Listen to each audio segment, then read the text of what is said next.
নমস্কাৰ কোনো আগজাননী নিদিয়াকৈ লাইভ অহাৰ বাবে প্ৰথমে সৰি লাইভটো জাষ্ট ষ্টাৰ্ট কৰিছোঁ আৰু দুজনমান মানুহ জইন হৈ লওক তাৰ পাছত মই মোৰ ক'ব লগাখিনি ক'ম আজিৰ লাইভটো এটা বহুত বেছি বিশেষ কাৰণত কৰিছোঁ আজি বহুতখিনি কথা আপোনালোকৰ লগত বহুতখিনি নহয় এটা বিশেষ ঘটনা আপোনালোকৰ লগত শ্বেয়াৰ কৰিব বিচাৰিছোঁ সেইকাৰণে অকমান মানুহ অহালে মই বাট চাব লাগিব এটো এটা কি বুলি কম এতিয়া এৱাৰনেছ ভিডিঅ' বুলিয়ে ক'ব লাগিব মোৰ লগত হোৱা এটা সাংঘাতিক এক্সিডেণ্ট পৰহি নগাঁৱত হোৱা এটা বিশেষ ঘটনা যিটো ঘটনা কেতিয়াও কাৰো লগত হ'ব নালাগে পুৰুষেই হওক মহিলাই হওক 12জন 15জন মানুহ জইন হৈছে আৰু অকণমান মানুহ জইন হৈ লওক আপোনালোক অকণমান সময় যিসকলে লাইভটো চাই আছে ৰৈ দিয়ক মই আপোনালোক আটাইকে গোটেই কাহিনীটো একচুৱেলি জনাব বিচাৰিছোঁ মই আপোনালোকে বহুতে গম পায় যিসকলে মোক ফেচবুক ইনষ্টাগ্ৰামত ফলো কৰি আছে যে মই ৰাসৰ বাবে কেইবাদিনো ঘৰত নাছিলোঁ ৰাসৰ বাবে বিভিন্ন ৰাসৰ অনুষ্ঠানৰ বাবে মই উজনি অসমত আছিলোঁ কালি মই আহি গুৱাহাটী পাইছোঁ মোৰ একেবাৰে শেষৰ আগৰখন ৰাস আছিলে নগাঁৱৰ ৰাসখন কৰিবলৈ যাওঁতে খুব দুৰ্ভাগ্যজনক এটা ঘটনা ঘটিছে যিটো ঘটনাত হয়তো আজি ডাঙৰ নিউজ এটা হৈ পেলাই হেডলাইনত বাজি থাকিলোহেঁতেন তেনেকুৱা এটা ঘটনা ঘটিছে কিন্তু মই ৰাসৰ মাজত আচলতে সেইদিনা নগাঁৱত আছিলে পিছদিনা নাজিৰাত আছিলে গতিকে আৰু ঘটনাটো ঘটিছে ৰাতিপুৱা 5টা বজাত গতিকে মই সেই সময়খিনি ইমান এফৰ্ড কৰিব নোৱাৰিলোঁ যে কাৰণ দিনত মই গৈ আকৌ ৰিহাৰ্চেল কৰিবলৈ আছিলে নাজিৰাত তাত শ্ব' আছিলে সেইকাৰণে মই সেই সময়খিনিত একো নকলোঁ আৰু কিয় নকলোঁ তাৰো এটা ৰিজন আছে যিসকলে কৰিছিলে এই ঘটনাটো তেওঁলোকক মই অকণমান সময় দিব বিচাৰিছিলোঁ ক্লেৰিফিকেশ্যনৰ কাৰণে কিন্তু 21 তাৰিখে হোৱা ৰাসখনৰ পৰা 22 তাৰিখ 23 তাৰিখ দুটা দিন পাৰ হৈ যোৱাৰ পাছতো আজি 24 তাৰিখ 3টা দিন পাৰ হৈ গ'ল কিন্তু তেওঁলোকৰ ফালৰ পৰা কোনো ধৰণৰ ক্লেৰিফিকেশ্যন নাপালোঁ অ'কে প্ৰায় 100জন মানুহ এতিয়া এই লাইভটোত আছে মই কাহিনীটো আৰম্ভ কৰিব বিচাৰিছোঁ 22 তাৰিখে মোৰ নগাঁৱত এখন ৰাস আছিল য'ত মই ৰাধাৰ চৰিত্ৰত অভিনয় কৰিবৰ বাবে আমন্ত্ৰণ পাইছিলোঁ আৰু সেই সূত্ৰে আমি তালৈ গৈছিলোঁ মোৰ লগত মোৰ এগৰাকী বান্ধৱী আছিল আমি দুয়োগৰাকীক কমিটিৰ মানুহখিনি খুব ভাল অত্যন্ত আদৰ সাদৰেৰে তেওঁলোকে আমাক ৰিচিভ কৰি লৈ গৈছিল নগাঁও বাইপাছৰ গুৱাহাটী ফালৰ পৰা আপুনি যেতিয়া গৈ থাকে তেতিয়া নগাঁও বাইপাছৰ যিটো উৰিয়াগাঁও চক সেই চকটো পোৱাৰ আগতে বাওঁফালে এখন হোটেল পায় হোটেলখনৰ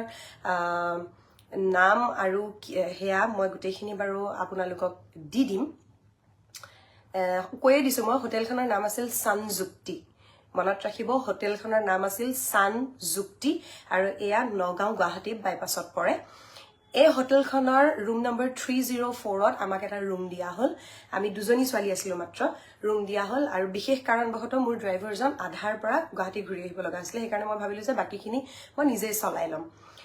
মোৰ বান্ধৱীগৰাকী আৰু মোক ৰাস কৰাৰ পিছত ৰাস কমিটিয়ে খুব ধুনীয়াকৈ তেওঁলোকে আমাক ৰিচিভ কৰি ৰুমত থলে খুব ধুনীয়াকৈ তেওঁলোকে আমাক ৰাতি 2টা বজাত ৰাস কমিটিৰ দুজন ছেক্ৰেটাৰী আহি আমাক ৰুমত থৈ গ'ল তেওঁলোকে ধুনীয়াকৈ যিমান টকাৰ বিনিময়ত আমাক চুক্তি হৈছিলে 1 টকাও আমাক কমাই দিয়া নাই যেনে ধৰণৰ কথা বতৰা হৈছে খুব ধুনীয়াকৈ আমাক দিয়াৰ পাছত আমি দুইজনী ৰুমলৈ গ'লোঁ 2টা বজাত আহি পাইছোঁ 3টা বজাত আমি ফ্ৰেছ হৈ খাই বৈ শুবলৈ ল'লোঁ 3টা বজাত শুবলৈ লৈ যিহেতু আমাৰ খুব বেছি ট্ৰেভেলিং চলি আছে গতিকে টোপনিটো খুব বেছি জৰুৰী হয় শুই থাকোঁতে 5টা 10ত মোৰ বান্ধৱীগৰাকী মই দেখিছোঁ মোৰ বান্ধৱীগৰাকী উঠিছে মই তাইক সুধিলোঁ যে কি হ'ল তেতিয়া তাই মোক ক'লে যিসকলে কমেণ্ট কৰি আছে মই ৰিপ্লাই দিব পৰা নাই ভেৰি চৰি আটাইকে মই ৰিপ্লাই দিম কিন্তু এই ঘটনাটো আগতে কৈ লোৱাটো খুব বেছি জৰুৰী তাই যেতিয়া উঠাৰ লগে লগে মই ক'লোঁ যে কি হ'ল তাই মোক কৈছে যে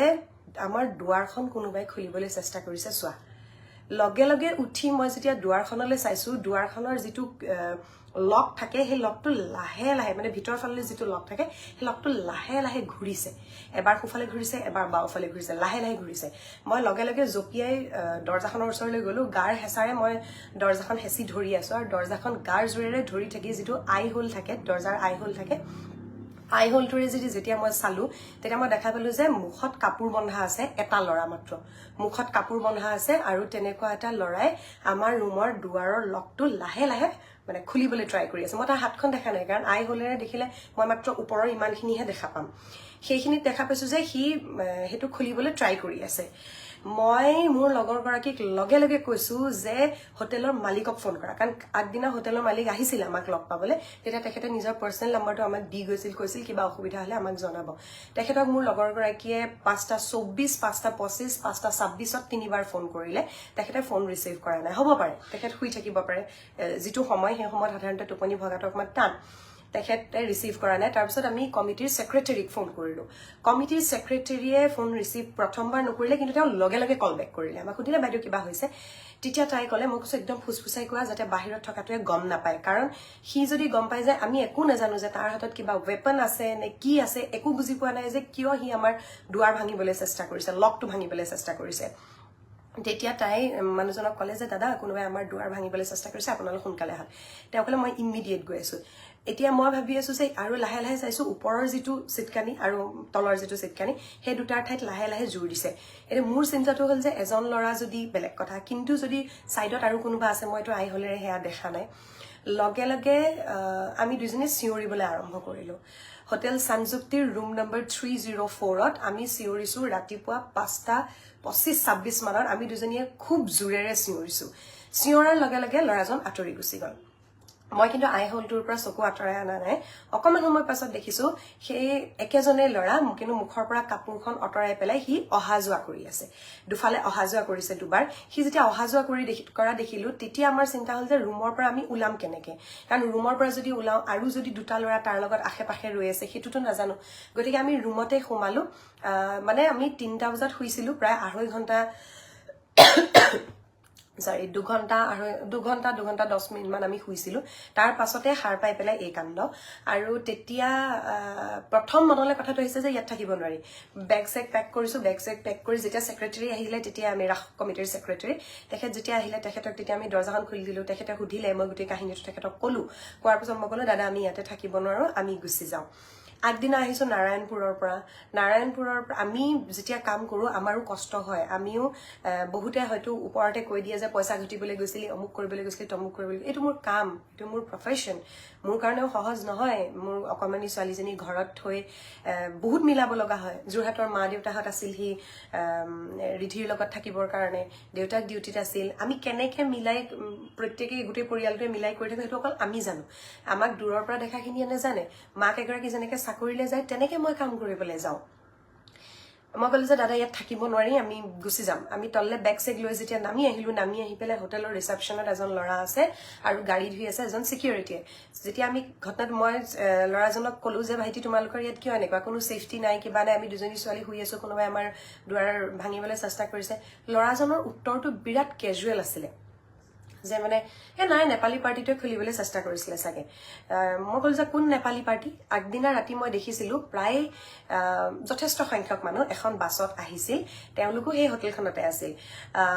তেওঁ ক'লে যে এই কালি যে বাছত আহিছিল মানুহখিনি তাৰে মানুহখিনি ৰাতিপুৱা 5টা বজাত ওলাই গৈছেতো সিহঁতি মানে চাগে কোনোবাই ভুলতে নিজৰ দুৱাৰ বুলি আপোনালোকৰ দুৱাৰ খুলিবলৈ চেষ্টা কৰিছিলে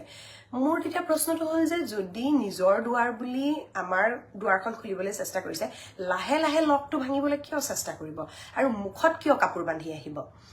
তেতিয়াও ল'ৰাজন বিৰাট ক্যাজুৱেল মানে সিকিউৰিটিজনে মোক কৈছে নাই এইটো আমাৰ ইয়াত হ'বই নোৱাৰে কাৰণ আমাৰ ইয়াত আজি আমি ইমান বছৰৰ পৰা আছো মই বাহিৰত গাড়ী ধুই আছো বাহিৰৰ কোনো মানুহ সোমোৱা নাই এতিয়া সিকিউৰিটিজনে যেতিয়া নিজে আৰু সিকিউৰিটিজন নহয় কাৰণ আই হোলেৰে মই যেতিয়া দেখিছো সিকিউৰিটিজন ওখ মানুহজন তেওঁৰ চুলি অলপ কম আছে কিন্তু মই যিটো ল'ৰা দেখিছো সেই ল'ৰাটোৰ চুলি তুলি আছে আৰু সি পুৰা মুখখন বান্ধি আছে মই সিকিউৰিটিজনক ক'লো যে দাদা আপুনি নহয় আপুনিতো হ'বই নোৱাৰে কাৰণ আপোনাৰ লগত যেটো বডি স্ট্ৰাকচাৰ সেই বডি স্ট্ৰাকচাৰটো নিমিলে তেতিয়া সিকিউৰিটিজনে কৈছে যে ভন্টি বাহিৰৰ পৰা কিন্তু কোনো যোৱা নাই কাৰণ মই ইয়াতে গাড়ী ধুই আছো বাহিৰৰ পৰা কোনোবা যোৱা হলে মই দেখিলোহেঁতেন মই তেতিয়া কৈছো যে যদি বাহিৰৰ পৰা যোৱা নাই তেনেহলে ভিতৰৰে মানুহ হ'ব লাগিব তেতিয়া মই বিচাৰিলো সিসিটিভি ফুটেজ আমি সেকেন্ড ফ্লোৰত আছিলো সেকেন্ড ফ্লোৰৰ যেতিয়া আমি সিসিটিভি ফুটেজ বিচাৰিলো তেতিয়া আমাক ক'লে যে সেই ফ্লোৰটোত সিসিটিভি নাই এখন হোটেলত তেওঁলোকে অতিথি ৰাখে আৰু সেই অতিথিৰ যিটো সেফটি সেই সেফটিৰ কাৰণে প্ৰথম কথাটো হৈছে CCTV কেমেৰা, যিটো বস্তু তেওঁলোকে ইনষ্টল কৰাই নাই। মানে তেওঁলোকৰ মই নাজানো যে কি মানে সুবিধা থাকিলে এখন হোটেল তেনেকে চলাব পাৰে বা প্ৰশাসনে কি ধৰণৰ অনুমতি দিলেহে এখন হোটেলত মানে অতিথি ৰাখিব পাৰে। কিন্তু মই ভাবো CCTVটো ফাৰ্ষ্ট এণ্ড ফৰমষ্ট কথা হয়, কাৰণ যদিহে CCTVটো নাথাকে, আজি যদি সেইদিনা কিবা কাৰণত মোৰ বন্ধুগৰাকী বান্ধৱীগৰাকী সেই সময়ত সাৰ নাপালেহেঁতেন, তাই যদি সাৰ নাপালেহেঁতেন, তেনেহ'লে আমিও শুই থাকিলে যথেষ্ট ভাগৰত আছিলো আমি। আৰু লকটো যদি লাহে লাহে খুলিব পাৰিলেহেঁতেন, তেনেহ'লে আহি আমাৰ মুখত স্প্ৰে কৰি আমাক বেহুচ কৰি দিয়াটো একো ডাঙৰ কথা নাছিলে। তাৰ পাছত হয়তো হৰফেৰে আখৰেৰে মই হয়তো সেইদিনা মৰি যাবলৈও আছিলো, হয়তো মই ঘৰ আৰু ঘূৰি আহি নাপাবলৈহিও আছিলো। কিন্তু ভগৱান আছিলে, ভাগ্য ভাল আছিলে, ৰাসৰ অনুষ্ঠান কৰি আছো, ভগৱানৰ অনুষ্ঠান কৰি আছো, তেনেকুৱা অৱস্থাত ভগৱানে চকু মেলি চালে, আমি সাৰ পালো। কোনো কাৰণত সেইখিনি সময়ত আমি সাৰ পোৱাৰ কথাই নাহে, ইমান বেছি ভাগৰত। কিন্তু আচৰিত কথাটো যে সিদিনা মই তেতিয়া তেওঁলোকক তেনেকে ক'লো, মালিকজন আহিলে, অলপ দেৰি পিছত ছেক্ৰেটাৰীয়ে ফোন কৰিলে, মালিকজন আহিলে, মালিকজনক মই গোটেই কাহিনীটো ক'লো। কাহিনীটো কোৱাৰ পিছত মই ক'লো যে আপোনালোকৰ CCTV ফুটেজ, তেওঁলোকৰ যিহেতু গ্ৰাউণ্ড ফ্ল'ৰত আছে, আমি থকা ফ্ল'ৰটোত নাই, কিন্তু তেওঁলোকৰ ৰেষ্টুৰেণ্ট, পাৰ্কিং, লিফ্ট আৰু মানে ষ্টেয়াৰকেছেদি নামি অহা এৰিয়াটো, সেইখিনি এৰিয়াত CCTV আছে। মই ক'লো ঠিক আছে, আপোনালোকে তলৰ জেগাখিনিৰ CCTV ফুটেজটো উলিয়াই থওক। হোটেলৰ পৰা আমি ৰাতিপুৱা 5:30 বজাত গুচি গলো। 5:30 বজাত গৈ সেইদিনা মই শিৱসাগৰ নাজিৰাত ৰাস কৰিলো। নাজিৰাত ৰাস কৰি তাৰ পৰা মই ঘূৰি আহিছো কালি, অৰ্থাৎ 23 তাৰিখে। কাহিনীটো আছিলে 21 তাৰিখেৰে 22 তাৰিখে ৰাতিপুৱা। আমি 23 তাৰিখে গধূলি তেওঁলোকৰ লগত কমিটিৰ মানুহে তেওঁলোকৰ লগত কণ্টেক্ট কৰিলে। কমিটিৰ মানুহে ক'লে যে তলৰখিনিৰ CCTV ফুটেজ লাগিব। এতিয়া সেই CCTV ফুটেজ কমিটিৰ মানুহো আহি পালে। কমিটিৰ যিকেইজন দাদা আছিলে তেওঁলোকে আমাক যথেষ্ট কৰ্পৰেট কৰিছে, তেওঁলোকে যথেষ্ট সহায় কৰিছে। আমাৰ এটা ফোনত ৰাতিপুৱা ইমান ব্ৰহ্মপুৱাত তেওঁলোকো চাগে ৰাস কৰি শুবলৈ পোৱাই নাছিলে, তেওঁলোকো আহিছে। কালি আমি যেতিয়া মই প্ৰথম একচুৱেলি পুলিচত কেছ কৰা নাছিলো বা লাইভ কৰা কিবা কৰা নাছিলো, কাৰণ মই কন্ট্ৰভাৰ্চিত সোমাব বিচৰা নাছিলো, এই বস্তুবিলাকত সোমাব একেবাৰে ইচ্ছা নাছিলে। মই ভাবিছিলো যে হোটেলৰ কৰ্তৃপক্ষই আমাক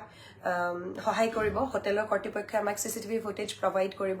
যেতিয়া CCTV ফুটেজ প্ৰভাইড কৰিব তেতিয়া দোষীজনটো ধৰা পৰিবই। আৰু মোৰ কথাটো কৰবাত মানে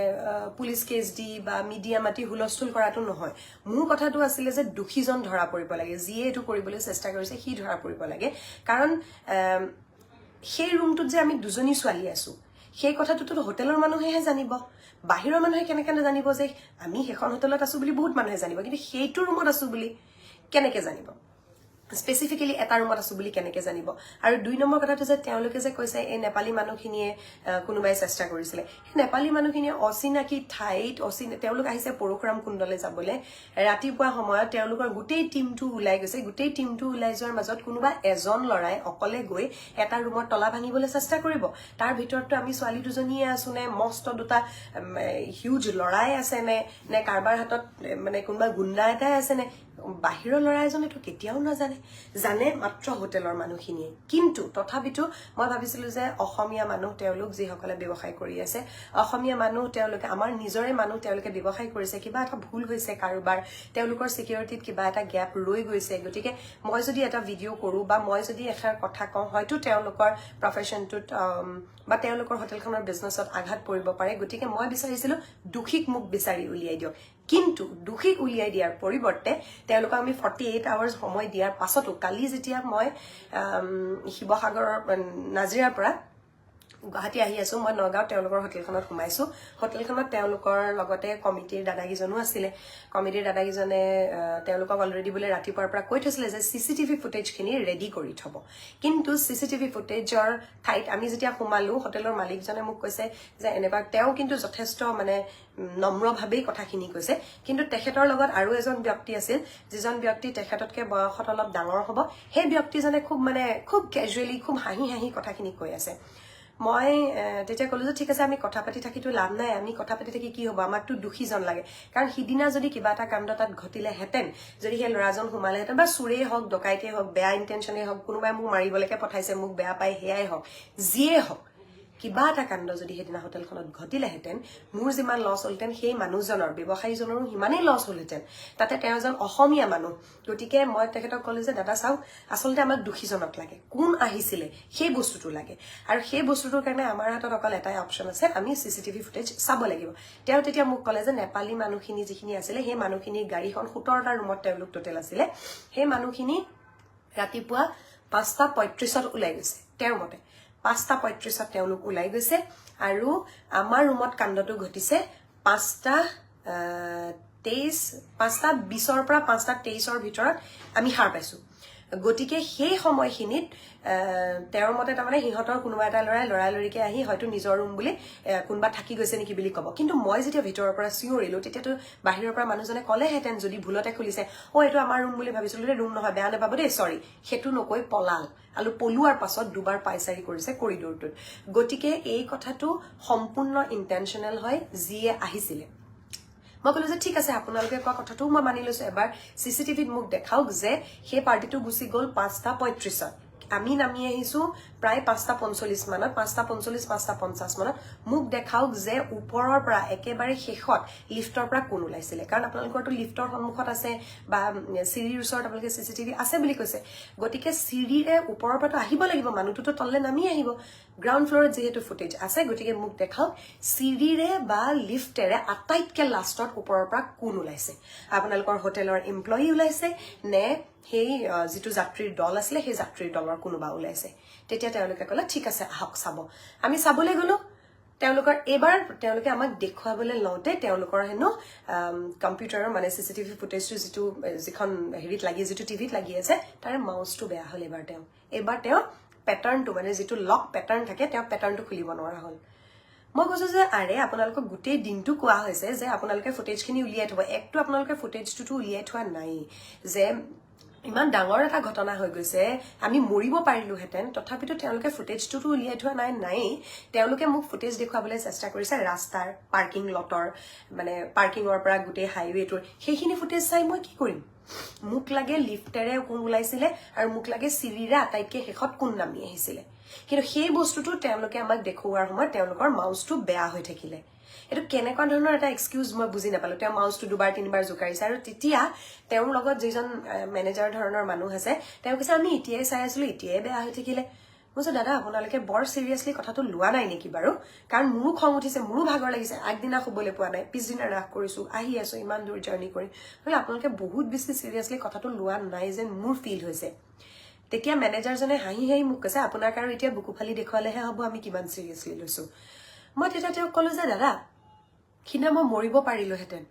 আপোনালোকৰ বিশ্বাসত আমি ৰুমত আছিলো তেতিয়া তেওঁ মোক দোষী উলিয়াই দিব লাগিব তেতিয়া তেওঁ মোক কৈছে যে আমি এতিয়া কেনেকে দোষী উলিয়াই দিম আমি কেনেকে জানো সেইটো ফ্ল'ৰত কোন আছিলে হোটেল তোমালোকৰ মানুহ তোমালোকৰ গেষ্ট ৰাখিছা তোমালোকে পইচা লৈছা তোমালোকে আৰু তাৰপাছত তোমালোকে ক'বা যে আমি দোষী কেনেকে উলিয়াই দিম এইটোতো কোনো কথা নহয় তাৰপিছত যেতিয়া তেওঁলোকে চিচিটিভি ফুটেজ মোক দেখুৱাব নোৱাৰিলে তেতিয়া মই গুচি আহিলো গুচি অহাৰ পিছত মই ভাবিলো যে পুলিচ কেছ কৰো কিবা কৰো কিন্তু তাতকৈ আটাইতকৈ জৰুৰী কথাটো হৈছে যে মই আৰু মোৰ বান্ধৱীগৰাকী আপোনালোকৰ আশীৰ্বাদত ভগৱানৰ কৃপাত বাচি আহিলো কিন্তু এনেকুৱা ঘটনা আৰু কাৰো লগত নহওক নগাঁও বাইপাছৰ সানযুক্তি হোটেলৰ কৰ্তৃপক্ষলৈ বিশেষকৈ অনাৰজন তেখেতৰ লগত কথা পাতি মোৰ ভাল লাগিছিলে তেখেতলৈ মই এটা বিনম্ৰ অনুৰোধ জনাওঁ যেতিয়ালৈকে চিচিটিভি ইনষ্টল নকৰে আপোনাৰ হোটেলত তেনেদৰে মানুহ নাৰাখিব কাৰণ কাষ্টমাৰৰ যদি কিবা এটা দুৰ্ঘটনা হয় তাৰ কাৰণে ভুক্তভোগী কিন্তু সানযুক্তি হোটেলৰ কৰ্তৃপক্ষ হ'ব আৰু কৰ্তৃপক্ষৰ প্ৰথম মানুহজন আহিব মালিকজনৰ নামটো আৰু আজি মই এই ভিডিঅ'টো বনোৱাৰ মোৰ যিটো ৰিজন সেই ৰিজনটো হৈছে এই হোটেলখনত থাকিবলৈ যোৱাৰ আগতে মই বিচাৰিছিলো যে যিহেতু মোৰ ছ'চিয়েল মিডিয়াত আপোনালোক আছে আপোনালোকো মোৰ পৰিয়ালৰ দৰে কাইলৈ মই যদি মনে মনে থাকো কাইলৈ আন এজন গৈ যদি সেই হোটেলখনত থাকে মোৰ লগত যিটো কাণ্ড নহল সেই কাণ্ডটো যদি বেলেগ এজনৰ লগত হয় মই যেতিয়া জানিব পাৰিম তেতিয়া মোৰ খুব দুখ লাগিব যে মই পাৰিলোহেঁতেন এৱেৰ কৰিব কিন্তু মই কিয় নকৰিলো গতিকে এই কথাখিনি মই জনাব বিচাৰিছিলো যাতে মোৰ দৰে ঘটনাটোৰ পৰা বেলেগ মানুহ এৱেৰ হৈ থাকক এতিয়া মই নাজানো মই আকৌ কেতিয়া হোটেলত থাকিব পাৰিম কাৰণ এতিয়া মোৰ হোটেলত থাকিবলৈও ভয় লাগিব ভয় লগাৰ কথা কাৰণ মই কি বিশ্বাসত এখন হোটেলত থাকিবলৈ যাম যদি মই হোটেলৰ ভিতৰত সোমাই থকা অৱস্থাত সিকিউৰিটি ক'ব বাহিৰৰ মানুহ আহা নাই আৰু হোটেলৰ মানুহে ক'ব আমাৰ মানুহ নহয় তেনেহলে যদি সাইডৰ ৰুমৰ গেষ্টে আহি মোৰ ৰুমৰ যদি দুৱাৰ ভাঙিবলৈ চেষ্টা কৰিব পাৰে একৰ্ডিং টু হোটেলৰ মালিক যে হোটেলৰ কৰ্তৃপক্ষ যে তেওঁলোকৰ বেলেগ গেষ্টে ট্ৰাই কৰিছে সেইটো বেলেগ গেষ্টেই হওক তেওঁলোকৰ হোটেলৰ মানুহেই হওক কিন্তু যিসকলে ট্ৰাই কৰিছে যদি এটা সাকসেসফুল হলহেতেন আজি মই এই ভিডিওটো কৰিবলৈ হয়তো এনেকে নাথাকিলোহেতেন গতিকে মই নিবিচাৰো যে এই কাহিনীটো আন কাৰোবাৰ লগত হওক গতিকে সতৰ্ক হৈ থাকিব মই এইটো নকওঁ যে সব হোটেল এনেকুৱা জীৱনত প্ৰথমবাৰ পাইছো বিভিন্ন হোটেলত থাকিছো কৰ্মসূত্ৰে ফুৰিবলৈ যাওঁতে বিভিন্ন হোটেলত থাকিছো এই বস্তুটো মই একদম ইমাজিন কৰিব নোৱাৰা বস্তু এটা কোনো হোটেলত মই কেতিয়াও দেখা নাই স্পেশালি মই এইটো কাৰণে ভিডিওটো বনাইছো কালি যিকোনো এজনী ছোৱালী নগাঁৱত এটা কামত গৈ পেলাই ভাবিব যাব বাইপাছতে এখন সানযুক্তি হোটেল আছে ইয়াতে থাকি দিওঁ দেচোন কিন্তু নাথাকিব কাৰণ তাত থাকিলে আপোনাৰ জীৱনৰ ৰিস্ক আছে যিটো ৰিস্ক ভগৱানৰ কৃপাত মোৰ কাটা গ'ল বাছি গলো উলাইব পাৰিলো আৰু মই এই ভিডিওটো দুদিনলৈকে মই বনোৱা নাছিলো কাৰণ মই হোটেল কৰ্তৃপক্ষক সময় দিছিলো যে আপোনালোকে মোক সিসিটিভি ফুটেজখিনি দিয়ক সিসিটিভি ফুটেজ বাদেই দিয়ক তেওঁলোকে মোক একোৱে প্ৰভাইড নকৰিলে আৰু যেতিয়া একোৱে প্ৰভাইড নকৰিলে তেতিয়া এটো মোৰ দায়িত্ব যে যি খিনি মই ভুগিলো সেইখিনি যাতে আন কোনেও নুভুগে তাৰ কাৰণে মই আপোনালোকক জনোৱাটো খুব বেছি জৰুৰী শেষত মই এটা ৰিকুৱেষ্ট কৰিব বিচাৰো যিসকলে চাই আছে এই ভিডিওটো শ্বেয়াৰ কৰি দিব এটো আৰু মই বাৰে বাৰে কওঁ যে সঞ্জুক্তি হোটেলৰ যিজন ওনাৰ আছিল তেখেতৰ লগত কথা পাতি মোৰ ভাল লাগিছিল মই বিচৰা নাছিলো এই ভিডিওটো বনাবলে কাৰণ মই জানো এই ভিডিওটো বনোৱাৰ পাছত তেখেতৰ ব্যৱসায়ত হয়তো অলপ এফেক্ট হ'ব কোনোবাই হয়তো তেওঁক বেয়াকে ক'ব কিবা হ'ব কিন্তু মই উপায়হীন কাৰণ মই জানি শুনি যদি দুখীজনক তেওঁলোকে বিচাৰি উলিয়াবলৈ কোনো ষ্টেপ লোৱা নাই তেনেহলে যদি ষ্টেপ তেওঁলোকে লোৱা নাই তেনেহলে মই এই ভিডিওটো বনাবলৈ বাধ্য কাৰণ উপায় নাই মানে মোৰ উপায় নাই কাৰণ মই যিখিনি ভুগিলো সেইখিনি মই বেলেগক ভুগিবলৈ দিব নোৱাৰো বিশ্বাস কৰক ৰাতিপুৱা 5:20 মানত যেতিয়া মানে আই হোল্ডৰে যেতিয়া দেখিছো যে এনেকে মুখখন বান্ধি পেলাই ল'ৰা এটাই খুটুক খাটাক কৰি আছে মোৰ এনেকা লাগিছে যে মই ঘূৰি গৈ ঘৰ পামগৈ বা নাপামগৈ কিবা হ'ব ইফালে মোৰ লগত মোৰ এগৰাকী বান্ধৱী আছে যিগৰাকী তাই বেচেৰি কেতিয়াও ৰাসৰ অনুষ্ঠানত গৈয়ে পোৱা নাই তাই ষ্টাক হৈ গ'ল বিচনাতে যে কি চলি আছে আচলতে তাই ৰৈ গ'ল মোৰ তাইলেও বেয়া লাগিছে কাৰণ মই মোৰ প্ৰফেশ্যনটো অনুসাৰে বিভিন্ন সময়ত বিভিন্ন ধৰণৰ সিচুৱেশ্যনৰ সন্মুখীন হওঁ কিন্তু তাই এনেকুৱা সিচুৱেশ্যন কেতিয়াও দেখা নাই আৰু প্ৰথমবাৰ মোৰ লগত ৰাসৰ অনুষ্ঠানত গৈ পেলাই এনেকুৱা এটা হেৰি কিন্তু কমিটিখনে ইমান আদৰ ইমান আতিথ্য ইমান ধুনীয়াকে তেওঁলোকে থৈ গ'ল তেওঁলোকেওতো আমাক হোটেল কৰ্তৃপক্ষৰ হেয়াতে থৈ গৈছে হোটেল কৰ্তৃপক্ষৰ আশ্ৰয়তে থৈ গৈছে ধুনীয়াকে থৈ গৈছে কিন্তু মাত্ৰ এজন সিকিউৰিটি বাহিৰত আৰু এটা ল'ৰা বোলে তেওঁলোকৰ ভিতৰত থাকে আৰু তেওঁলোকৰ প্ৰায় 18-20টা ৰুম আছে 18-20টা ৰুম আছে সিসিটিভি কেমেৰা নাই অকল এটা ল'ৰা থাকে আৰু এজন সিকিউৰিটি বাহিৰত থাকে এটো কেনেকুৱা ধৰণৰ সিকিউৰিটি প্ৰসেস হ'ল পইচা ঘটিবৰ কাৰণে বেলেগ মানুহৰ জীৱনক লৈ হেতালি খেলিব নাপায় আৰু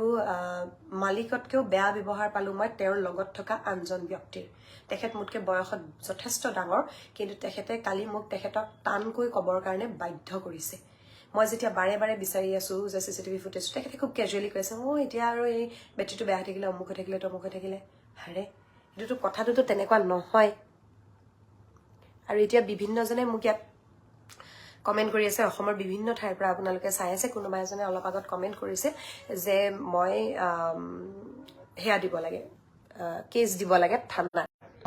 থানাত কেছ দিব লাগে বুলি দিছে মই থানালৈ যাব খোজা নাই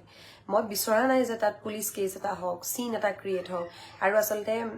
তাৰ কাৰণে মই নগাঁও থানাত দিব লাগিব মই নগাঁও থানালৈ অহা যোৱা কৰি থাকিব লাগিব এইখিনি মই বিচৰা নাই কিন্তু মই এৱেৰ কৰিব বিচাৰিছো আটাইকে যিসকলে চাই আছে প্লিজ শ্বেয়াৰ প্লিজ আৰু বহুতে লিখিছে মোক আপোনালোকৰ আশীৰ্বাদ থাকিলে মই সদায় সুৰক্ষিত থাকিম ভালে থাকিম কিন্তু ট্ৰমা এটা হ'ল মোৰ আৰু মোৰ বান্ধৱীগৰাকীৰ দুয়োজনৰে এটা ট্ৰমা হৈছে যে হোটেলত থাকিবলৈ গৈ পেলাই যদি এনেকুৱা চিটুৱেশ্যন হয় হোটেলখনটো ঠিকেই আছিল বাহিৰৰ পৰা দেখাত আমি সপোনো ভবা নাই যে তাত চিচিটিভি ফুটেজ নাই যিখন হোটেলত লিফ্ট আছে যিখন 4th ফ্ল'ৰলৈকে হোটেল আছে সেইখন হোটেলত যে চিচিটিভি নাথাকিব আমি কেনেকৈ জানিম আৰু এটা কথা যদি সেই ফুৰিবলৈ অহা পাৰ্টিটোৰ কোনোবাই মোৰ ৰুমৰ দুৱাৰ খুলিবলৈ চেষ্টা কৰিছিলে সিটো নাজানে তাত চিচিটিভি নাই বুলি সিটো চিচিটিভি পিছৰবাৰটো মুখখন খুলি অহা যোৱা কৰিছে সিটো জানিব লাগে যে তাত চিচিটিভি আছে বুলি গতিকে তেনেকুৱাত মই নাজানো কোনে কৰিছে মই কাকো দুখ দিয়া নাই হোটেলৰ মানুহকো দুখ দিয়া নাই বাহিৰৰ মানুহকো দুখ দিয়া নাই কিন্তু যি হ'ল সেয়া হ'ব নালাগিছিল আৰু মোৰ বেয়াও লাগিছে ভিডিঅ'টো বনাই কাৰণ মই বনাওঁ নবনাওঁ তেনেকুৱা এটা ভাৱত বনাইছোঁ কিন্তু একশ্যন আৰু এটা কথা মই কওঁ যে এনেকুৱা চিটুৱেশ্যন যদি হয় কেতিয়াবা যদি হয় হোটেল ৰুমত বা বেলেগ কিবা নহওক কাৰো লগত মানে সেই সময়ত হিতাহিত জ্ঞানটো হেৰুৱাই পেলাব নালাগে সদায় হোটেলত থাকিলে আপোনাৰ কাষে পাজৰে থকা কাৰোবাৰ ফোন নম্বৰ ৰাখি থ'ব কাৰণ মই কেতিয়াও জীৱনত নভবা নিচিন্তা ঘটনা এইটো মই হোটেল ৰুমত থাকিবলৈ সঁচাকৈ মোৰ ভয় লাগিব ইয়াৰ পাছত কাৰণ পিছদিনা আমি নাজিৰা ONGC গেষ্ট হাউচত আমাৰ ৰুম আছিলে কিন্তু আমি দুইজনী এনেকুৱা এটা ট্ৰমাত থাকিলোঁ যে গেষ্ট হাউচত আমি থাকিব নোৱাৰোঁ আমি শেষত গৈ পেলাই এঘৰ মানুহৰ ঘৰত থাকিলোঁ অসমৰ বিভিন্ন ঠাই ঘূৰিলোঁ এবাৰ ৰাসত ঢকুৱাখানা গ'লোঁ মাজুলী গ'লোঁ নাৰায়ণপুৰ গ'লোঁ ডিব্ৰুগড় গ'লোঁ বোকাখাট গ'লোঁ নাজিৰা গ'লোঁ নগাঁও গ'লোঁ প্ৰত্যেকখন কমিটি প্ৰত্যেকখন ঠাইৰ আদৰ সাদৰ মোৰ গোটেই জীৱনলৈ মনত থাকিব কিন্তু এই কাহিনীটো মোৰ গোটেই জীৱনলৈ মনত থাকিব আৰু এই কাহিনীটো মই ভিডিঅ' আকাৰে বনাই পেলাই দিব খোজা নাই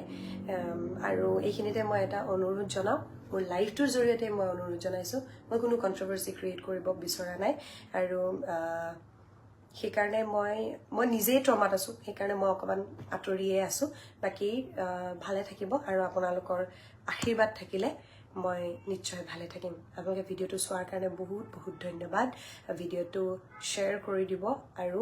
এই কাণ্ড যাতে নহয় তাৰে কামনা বাকী সঞ্জুক্তি হোটেলৰ কৰ্তৃপক্ষলৈ মই এতিয়াও অনুৰোধ জনাওঁ চিচিটিভি কেমেৰাটো কাইণ্ডলি ইনষ্টল কৰক আৰু বহুত বেছি পইচা নাযায় চিচিটিভি ইনষ্টল কৰোঁতে আৰু আপোনালোকৰ দোষীজনক পাৰিলে বিচাৰি উলিয়াওক কাৰণ সেই দোষীজনে ৰাতি মালিক নাথাকে হোটেলত সেই দোষীজনে ইয়াৰ পাছত যদি মই ষ্টেপ নলওঁ তেনেহ'লে সি ইয়াৰ পাছত আৰু এনেকুৱা কাম কৰিবলৈ সাহস পাব এনেকুৱা কাম কৰিবলৈ যাতে কোনেও সাহস নাপায় তাৰে কামনা যিসকলে চাই আছে থেংক ইউ ছ' মাছ আৰু আকৌ এবাৰ কৈছোঁ ভিডিঅ'টো শ্বেয়াৰ কৰি দিব থেংক ইউ